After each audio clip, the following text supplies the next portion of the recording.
Hi, friend. Hi, friend. And to the brave hearts listening out there, welcome to Permission to be Human. I'm Andrea. And I'm Janelle. Get ready for some real-time relationship woo and wisdom from the front lines with occasional tantrums and tears about how breaking rules, blurring boundaries, and tossing tradition can be catalysts for finding your truth. Let's debunk the fairy tales we were told as children and create a new map for life. Yes, Disney can go fuck itself. If you're seeking permission to choose your own path, freedom is the new F word, people, and want to feel less alone along the way, we got you. Please note, this is our side of the story. Our partners and metamors have their own individual experiences, and we do not speak for them. So here we are. And the thing I'm so excited to ask you right now, friend, is where did you find magic today? Yes, I'm always looking for the magic, trying to follow the magic. And I was having a pretty rough morning, like really triggered, and eventually decided to leave the house. Thought that would be best, even though it was a very cold, snowy, gray day. And I knew it was going to be coming here. And so I thought I'd try out a new coffee shop that's just about 4 houses away from yours. It's called the Weather Vane Cafe. Never been there. Really small looking, looks kitschy, and I don't have much faith in coffee shops lately. I got to tell you, all the new coffee shops, I really don't. The aesthetic these days is like this industrial thing that's like clean, wiry. There's no couches because of COVID. Things are not cozy anymore, right? It's like they're trying to be like cool and warehousey, and it's just not aesthetically appealing to me. So I often talk about this with my friend Amanda. We just like, it's hard to find like a coffee shop that we love. And I walk in there and I'm like, oh my God, it's so adorable. Like total firm commitment to completely kitschy theme. All this old campy like art from the 1970s that you might see in your grandparents' bedroom. All this fun original stickers that local artisans are making. Like Nico Case is playing. The music is Nico Case. She's like one of my favorite emancipated at 16 singers that I haven't heard in ages. She's amazing. I love the attention to detail. Thank you. You're painting the visual. I'm there with you. So I walk in and I see this sticker of Dolly Parton and Pee Wee Herman. And I'm like, what is that? That's so random and so quirky and so awesome. So I decide, I'm just like, yes, I'll take one of those. And I get my coffee and I tell the barista how much I'm appreciating the place. And then I turn around while I'm waiting for my coffee and I look at this big merchandise shelf of stickers and water bottles and Oracle cards, like just like caps with quirky stuff on it, like just stay home. And I love it. I love that they're supporting all of this and it's beautiful and interesting and offbeat. And so, and there in the middle is this square sticker and it has cowboy boots on it, which are like my thing.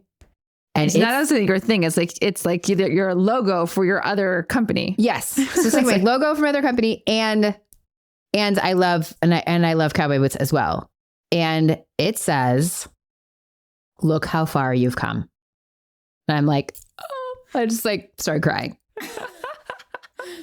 Yeah. So I was so hoping that like maybe Weather Vane would uplift my day, and it totally did. Yay. So I was, oh my gosh. So I basically took that sticker, walked upstairs, sat down, pasted it right inside my new gratitude journal for the new year.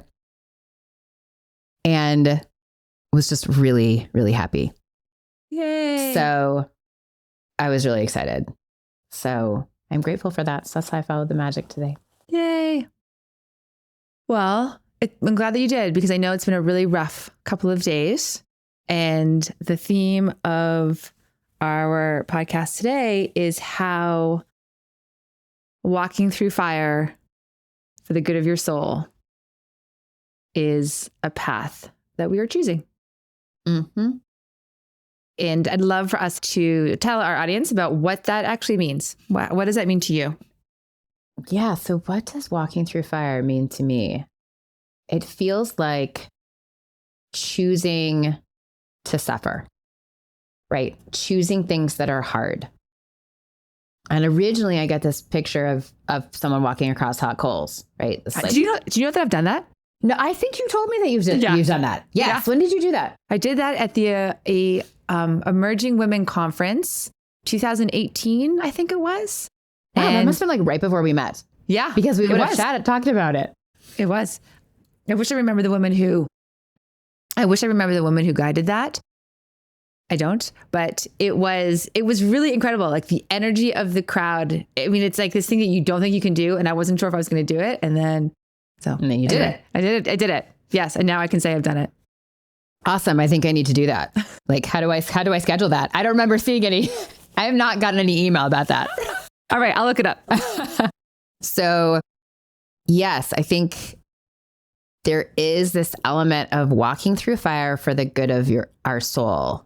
And so I feel like I want to ask you first, so how did you feel after you walked through the fire? Yes. Well, I would say there's one key element is actually the energy of the people around, right? It's not like I was like by myself with coals and walking across them. Yeah. There's hundreds of women in the circle around this walk.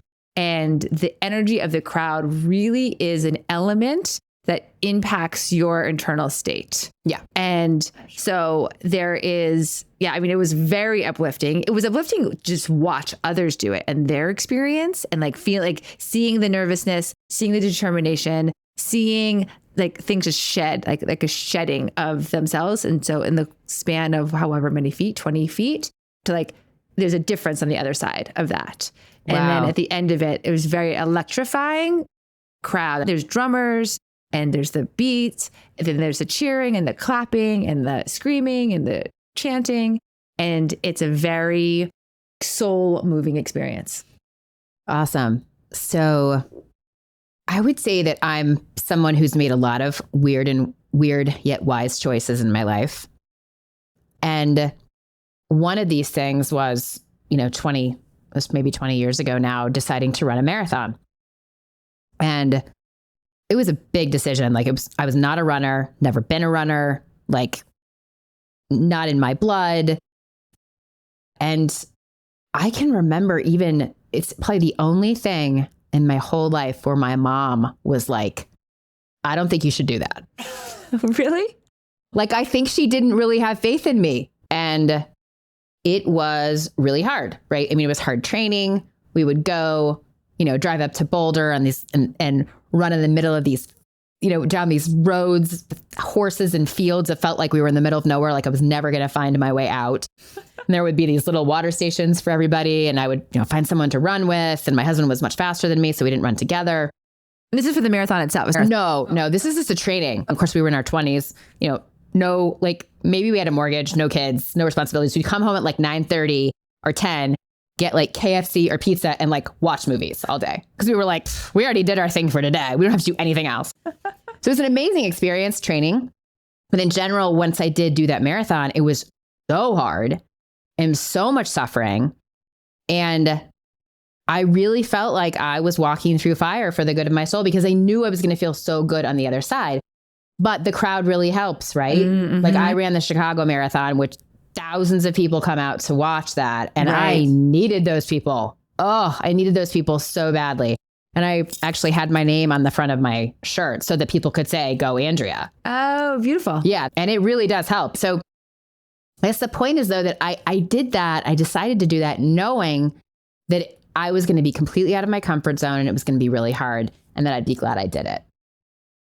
What I love about you, because I've seen you after your runs, is that I don't think the quality of your run is not determined by how fast or how far. In my opinion, it is determined by like how much emotion and expression that you have let out and are coming home with after your run. Yeah, I would agree with that. Yeah, it's a different state of consciousness for me. There's a lot of expression, a lot of singing, a lot of moving, a lot of smiling, and I usually cry at like the zenith of my run, like in the middle when I go to an overlook. So that was a good example of walking through fire. for the good of my soul. Probably my first big example, I would say, of something that was going to be clearly painful for me. Right. Clearly painful. And you knew it would be good, but it was intangible. Like you didn't know you were going to become a runner. No. Right. I just thought I'd feel good for having accomplished it. Right. Okay. For having done that. And back then it was probably a little more about ego as well. Like, oh, I ran a marathon. Right. It felt good to say, to talk about and to know that I could do such a thing. Mm-hmm. I've used to race mountain bikes. I was a big mountain biker. Right. I did endurance races. I've done like 24 hours team races. And I've done the White Rim out in Utah, which was 100 miles in one day ride that I did. Wow. I was willing to put my body through that. Like the pain of mountain biking is something I'm so willing and did for a very long time, was willing to do, right? The bruise of the week, as I remember one of my coworkers used to say, like, what's your bruise this week? Because I would fall off and like have something to show. But hearing you talk about your marathon, I'm like, wow, I would never do that. I'm so impressed. Right. That's how I feel about mountain biking. So what's the next thing? Like, what are some other things? I'm trying to think, what other things have I done where I've walked through the fire? And also I would love to know, when you say for the good of your soul, right? Like, what is motivating you to know that, oh, I am going to commit to doing something really hard?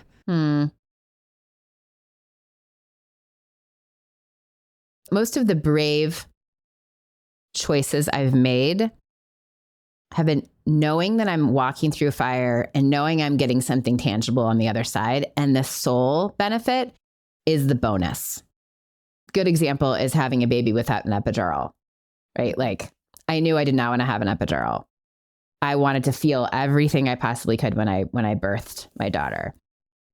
And I knew that was going to be better for me medically. I didn't want to inject the chemicals into my body. I knew that I was going to be more present, but the soul bonus is just this sort of this intangible feeling after that felt like, wow, I really did something. Like I went through a lot of suffering and I made it through. That is the soul benefit. It's like, oh no, I can navigate that. I can navigate the suffering and I can get through it. So what I'm curious about, was there any kind of growing up or conditioning or someone telling you can't do something? Or like this idea of like, no, I have to prove to myself that I can do it? No, so it's a great question. And I think, no, I was supported constantly. That's why my mom's comment was such an anomaly, because she's always been very supportive of anything I want to do. But I would say in general, I was blessed and privileged with a childhood full of ease.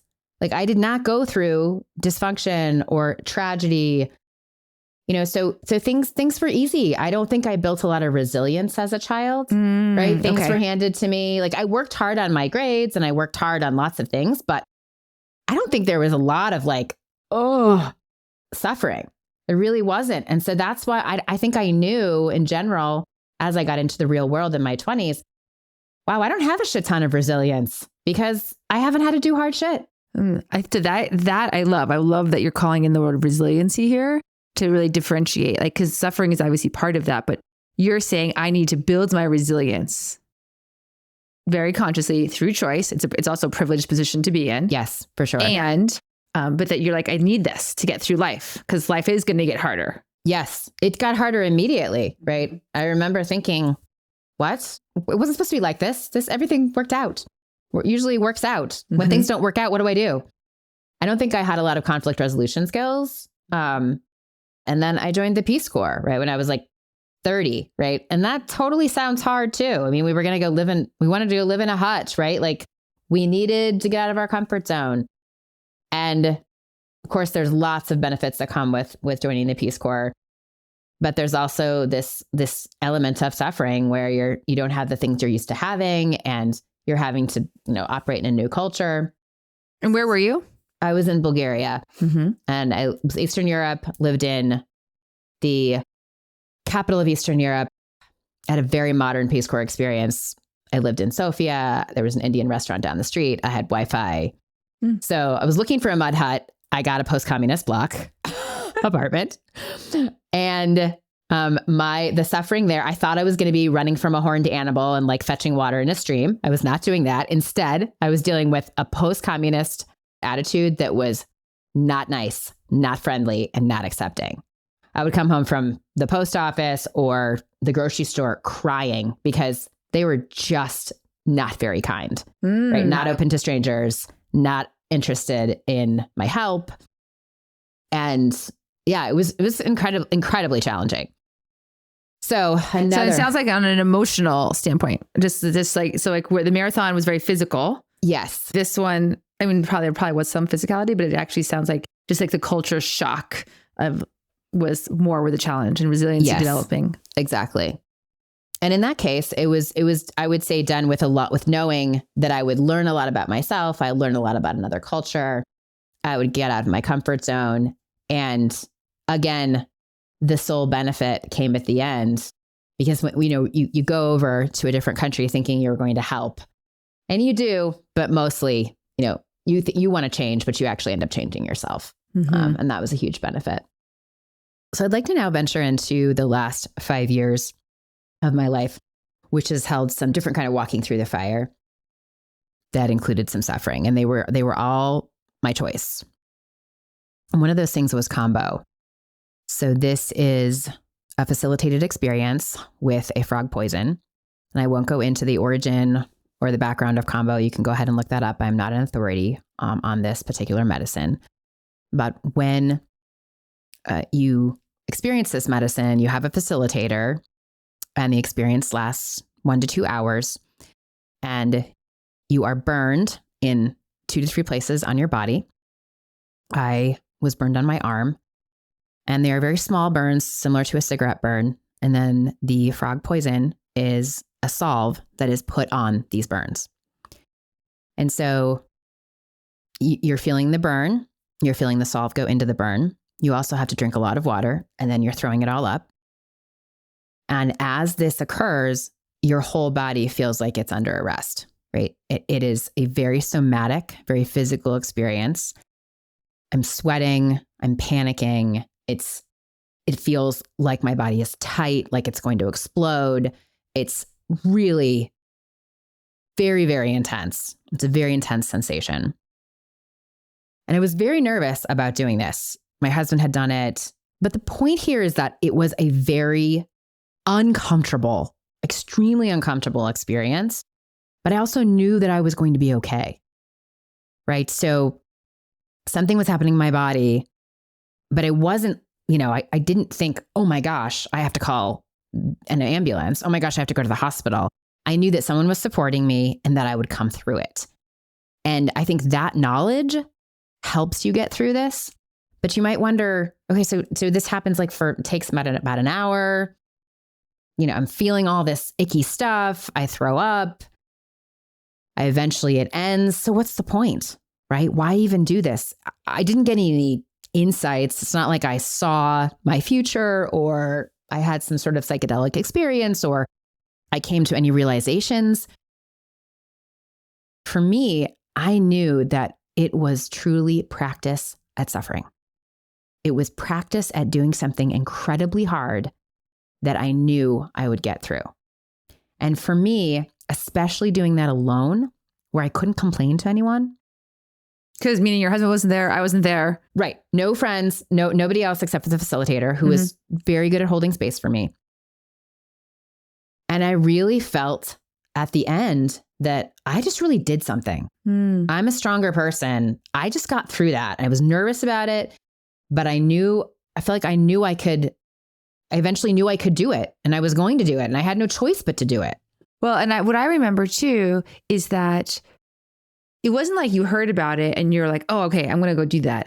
No. You had been like really fearing, like you were like, I'm a no to this experience for a really, really long time. So I just also want to speak to that, because like that was almost the buildup. I'm curious now if your resistance and fear of it met the experience of it.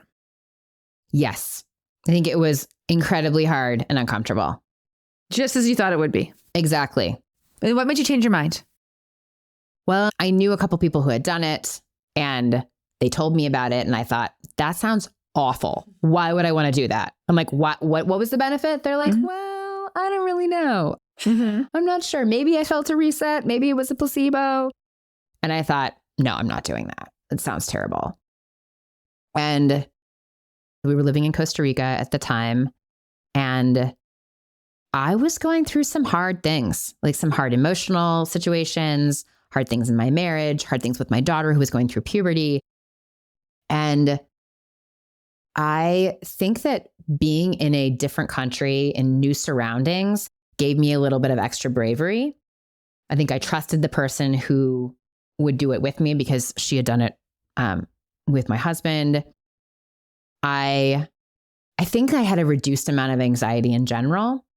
When we were in Costa Rica, there was just an ease about life, warm weather. I was working less. There was more spaciousness in my life. I had more time to contemplate. And yeah, it really was an exercise. And I was very nervous about the whole thing. Like I had to go through it and walk through that fire, not knowing what it was that I would get, but knowing I would feel differently on the other side. And I did. Mm-hmm. Mm-hmm.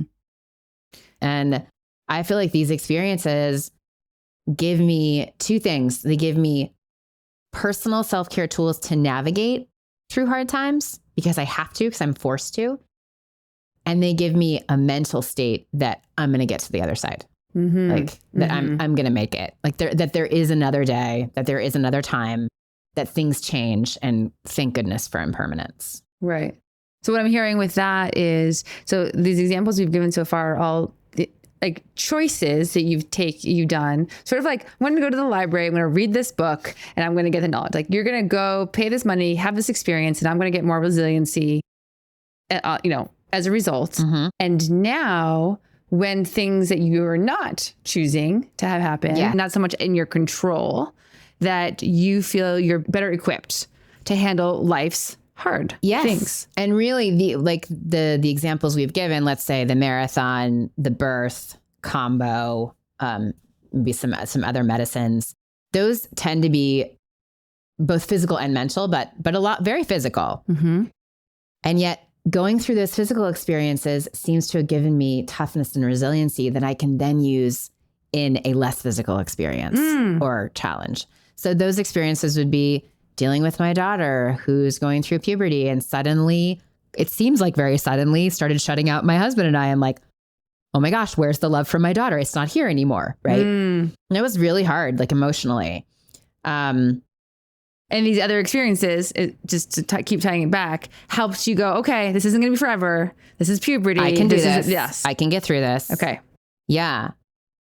I think that going through difficult relationship challenges with my parents, going through marriage difficulty, hard times in that relationship,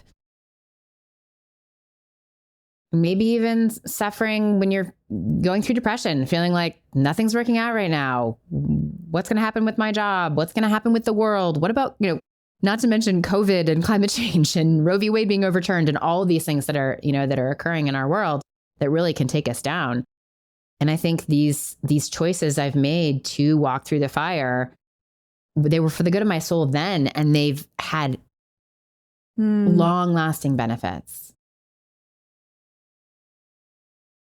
So I think it's worth speaking to how you choose and decide to experience suffering and walk through the fire, because it's pretty scary, right? Like it's pretty scary to say, oh, I'm just going to go do this thing where it's going to hurt and there's going to be pain. And how do you get to that place of saying yes to that?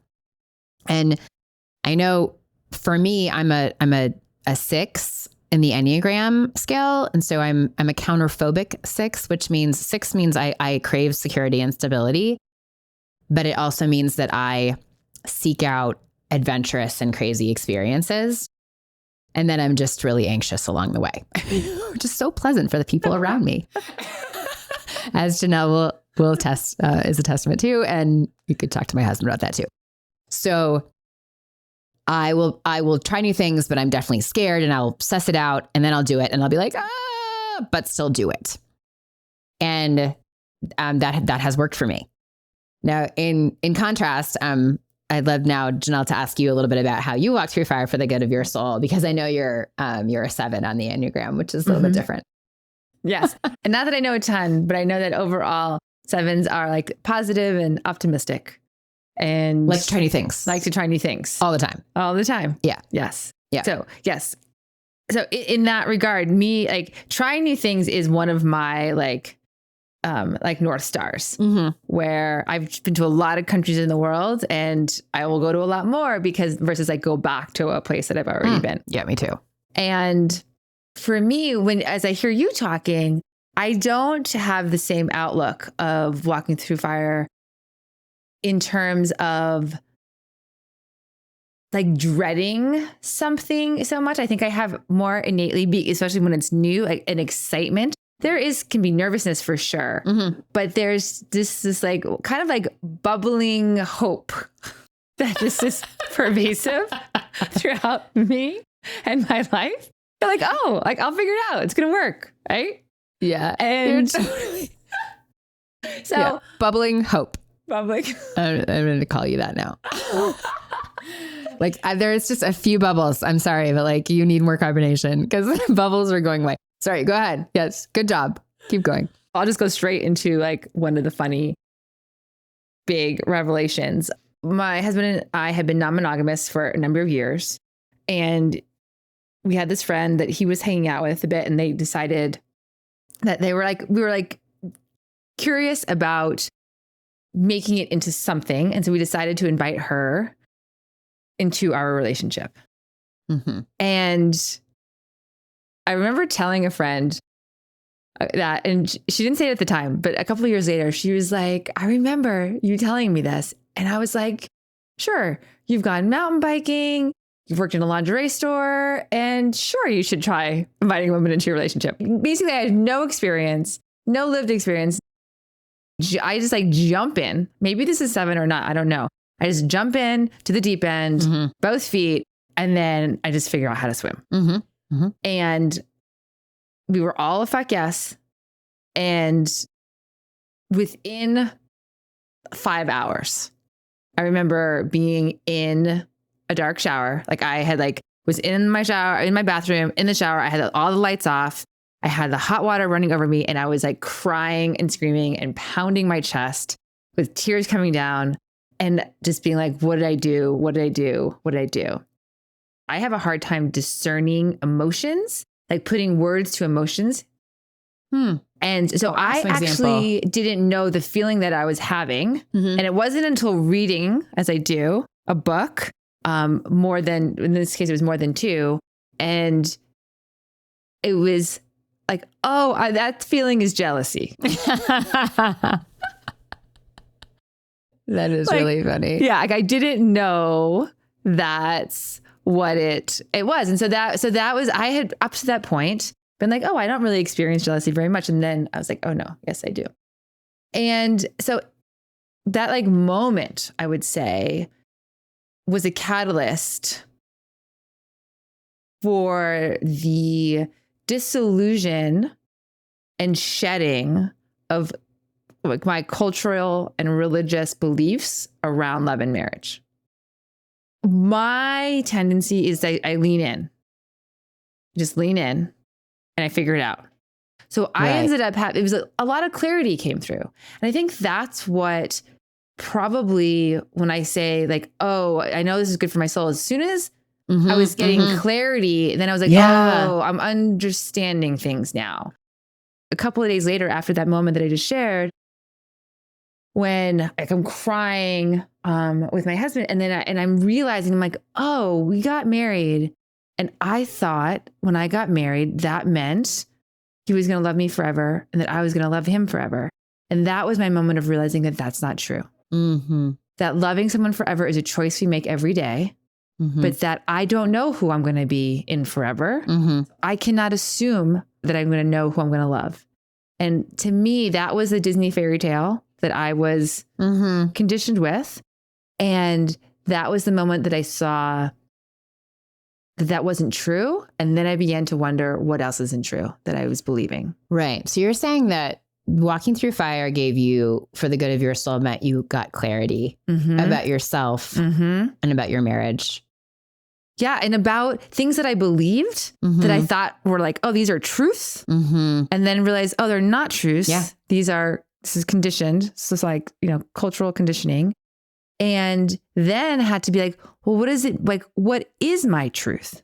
Right. So as I was in this, I had to constantly be asking myself, what is it that I want? If you remember, that was an ongoing practice, and still really is, of like understanding what it is that I wanted and then bringing voice to it. So I feel like I'm trying to think, there's so much that happened for me in that time, because I would say I was in a triggered state pretty much for 5 months. I think that is ultimately one of the big takeaways, is that, I willingly did my research and chose to be in a non-monogamous relationship. I willingly did my research and chose to be in poly. Naivete also part of both of these decisions, but nonetheless, it was for myself. Like, it felt true for me. Yeah. And then I've had to learn the deeper truths for me on an ongoing way. But I would say there's still fire for me with poly to some degree, but nothing like that first burn. Right. And so I want to also reflect that what I hear you saying is, in the beginning, there was a trace of, yes, I want to do this. I'm a little naive about it, but I know also that this isn't working. What I thought was going to work wasn't working. And is that why you tried it? Oh, yeah. So I would say the fact that it was something new is one reason. The fact that our relationship was also not fully fulfilling, another thing. Sure. Do I like having threesomes with women? Yes. So there was lots of different factors. Do I really care about this woman? Yes. And so there was lots of elements to it. I would say it was still a thoughtful decision. It was just mostly naive and thinking we would be able to figure it out. Yeah. And I think how I can summarize that is you're choosing adventure and experience, which is what I was doing as well. Choosing adventure, experience, knowing that there was going to be something difficult. For sure. But not acutely aware of how difficult or what that would feel like. Yes. Until it happened to us. Yeah. Right. Which it did for both of us. And then even when you're in it thinking, yeah, this is really hard, but I'm getting something out of it. I'm getting so much out of it. Right. I'm learning about myself. I'm learning about my husband. I'm learning about life. Relationships, communication. Yes. Yeah, so it's, in a sense, if you can picture your hands in the fire and you're like, oh, this really hurts. Oh, but I'm seeing so much. I'm learning so much. And so we have kept our hands in that fire. Right. And you decided, yep, this is worth it. Right. So let me ask you then, would you say that is an ongoing benefit still today? Poly is an ongoing benefit to my soul. Right. Yes. I feel that it just required so much contemplation, so much reflection, so much discovery. And ultimately, in the relationship that I have now, I wouldn't say that I've ever been in flow and thriving in a poly situation for myself. I've had obviously some highlights and some experiences that were really nourishing and fulfilling for a short period of time. But in my relationship, we struggle a lot in our relationship. And, and at the moment we're navigating that into a new chapter. And through all of that, I would say I am so grateful that that poly, and let me just name what feels why does poly feel true for me? Is that I've been able to grow with, as I have changed. Poly allows me to change. It gives you permission to change, maybe? It gives me permission to change. It gives me permission to understand, oh, this is true for me then, but this is true for me now. This is what I was taught to believe. This doesn't feel true for me. It can be lots of different things. I mean, in this moment, I'm moving next door. My husband and I own a duplex. I'm going to move next door. And I didn't have any role models of someone saying, Right. you can move next door to your husband. And then when I made that Right. decision, it was like, oh, but no, because I'm poly, right? I've been exposed to lots of couples, lots of relationships that do it differently. Not that everyone's doing it that way, but there is permission for all of us to do it, whatever, however it feels true.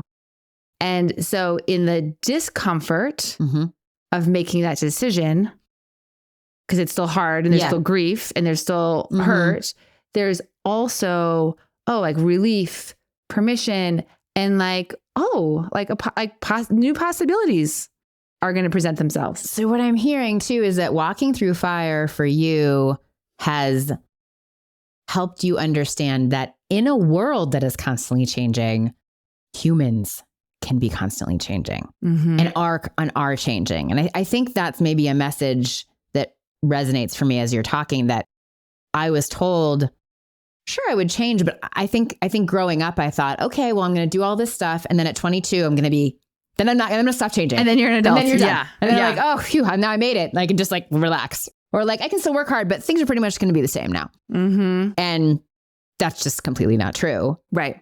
Maybe it was true, 30 years ago, more true. But that is definitely not true now. And as you're faced with that, instead of resisting it and saying, no, it has to be the same. No, I'm just going to squeeze into this little square hole, like, cause that's where I was put and that's where I was told to go. And I'm just going to go ahead and stay here. You've decided I'm going to pop up and look at all the other places I could go. Yeah.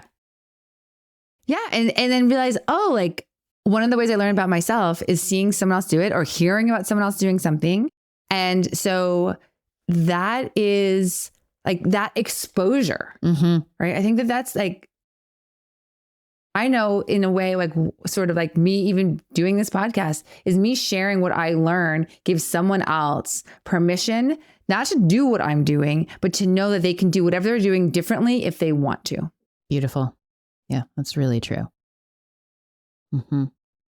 And so how do you think walking through the poly fire, has that impacted your choices to walk through other fires? Yes. Because you did say though that you're an adventurer anyway, so you're often choosing making crazy or maybe unorthodox choices. Yes, but I think I just told my dad and brother a couple months ago that I was poly, and it really felt like it was like a piece of me integrated. And there is a feeling now of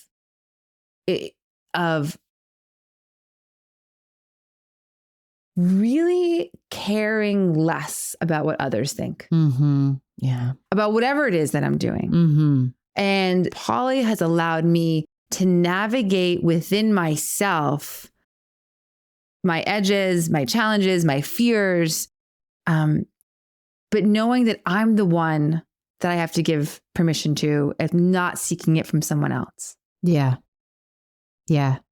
And so I think that translates to also just like not judging yourself. If you're afraid of others' judgment, but like ultimately you want to make sure you're not judging yourself for your choice. Yeah. Not judging myself and just giving permission to do what I want because I want to.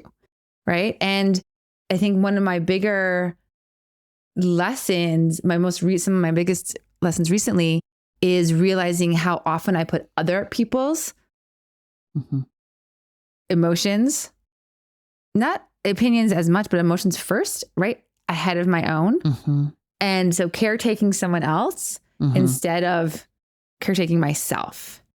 And another way to say that is kind of crossing my own boundaries as I, in meeting someone else. And so there's discomfort in honoring my boundaries. Right? Because if I'm honoring my boundaries and I'm ultimately hurting someone else, chances are, or I mean, not always, but there's a tension there. For sure.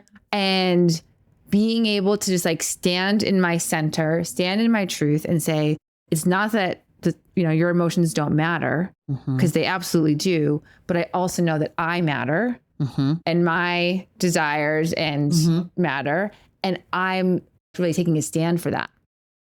Yeah. So for the audience too, I just want to emphasize that this walking through fire or these bold decisions or these experiences that you're choosing that maybe your mom wouldn't choose for you or your husband wouldn't choose for you or your best friend wouldn't choose for you can be anything, right? Like this can be moving out of your hometown, right? When no one else has. Your siblings are there, your parents are there, and you like have this itch to go, but that's not what everybody does. And that's not as accepted. And what are you going to do if you have to come back? And, you know, these new experiences can be anything, right? They can be like quitting your job and starting somewhere new, right? They can be not having children when you always thought you would have children. So many things that maybe are counterintuitive to the culture that you grew up with or to what everyone around you seems to be saying. Those things can be walking through your fire, right, for the good of your soul. Yeah. And this is the takeaway is that there's inherent trust. Walking through fire to me is really listening to yourself. There's something like getting really quiet, listening to what's coming through you. And if you're listening to that, it might be really hard. That could be the fire, but that it will be good for the good of your soul. Trust that that is true. I don't know when, I can't say how long it's going to be for that period of fire to last, but that if it's your truth that's speaking to you, then you can trust it. What other advice would you give someone who is wanting to make that decision, that difficult decision, but having trouble taking that leap? I think the other part too is knowing that you're not alone, right? I think that these are really, like these can feel like really lonely times. I mean, even you and I together, when I was navigating that specific relationship, right? Like I still had you and it was really hard. Yeah. And I felt alone a lot of the time and, you know, in my thoughts. So like to know that either to find someone, to find a circle. I mean, that part is hard, but even as hearing our voices, just knowing that there are other people going through hard things too. And we're all trying. Yeah, we're all in it together. And I would say I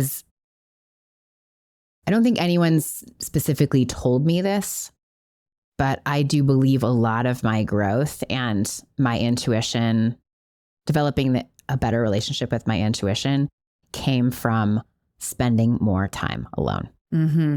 Spending more time in spaciousness, working less, socializing less, having less activities, and being outside. I think one thing I just want to add is that there's lots of difficult situations that are not our choice. Yeah. And I do think that there can be something to pull out, some piece of beauty that there can be to pull out from those moments as well. And that, you know, difficult moments that are of choice and difficult moments that are not of choice, that pretty much covers all of us. Yes. And whenever possible, just be gentle on yourself. Yeah. Good job, friend. Good job walking through the fire for the good of your soul. Yeah, and thank you for walking with me. Thank you too. You're welcome. So today, we covered a lot of ground.